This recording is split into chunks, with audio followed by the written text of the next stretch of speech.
I'm from Africa, Democratic Republic of Congo, and for all the years that I've passed in India, here is how India changed me. And when I say India, I mean the people in India, not necessarily the religion of Hinduism or the Indian culture, no, just the behavior that I found people having in India and how I copied some of those.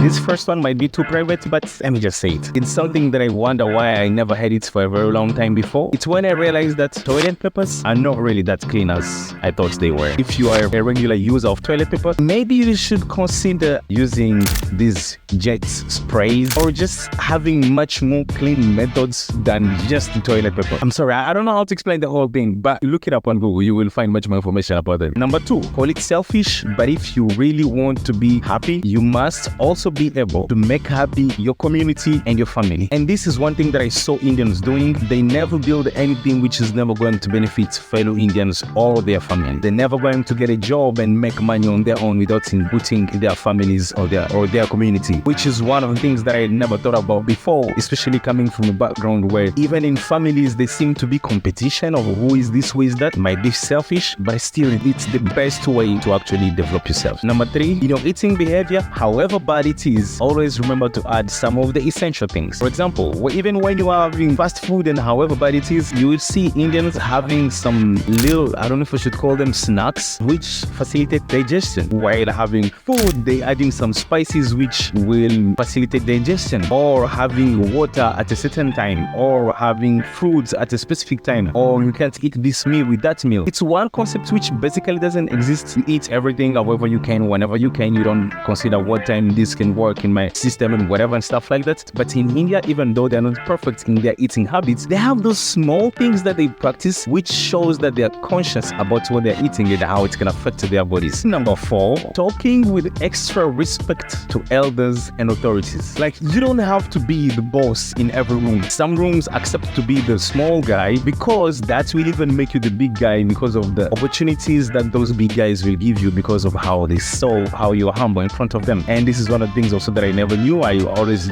thought that you have to chin up, stand tall, be the big guy in the room. It doesn't always work like that. Accept to be the small guy in the room for the sake of winning the trust of the really big guys. Appearing to be big doesn't literally benefit you on anything, and that's Indians practice it. They will call you sir and they will respect everyone. Doesn't matter who you are, doesn't matter even if you're a taxi driver, doesn't matter if you're an auto rickshaw driver, they will show you respect because you're an elder. These are the things which they might not be religious, they might not be literally cultural things, but are just behavior of people that when I saw them, I ended up being like, okay, I think these are some cool things that I should take also in my life. Thank you for being here. Catch you next time.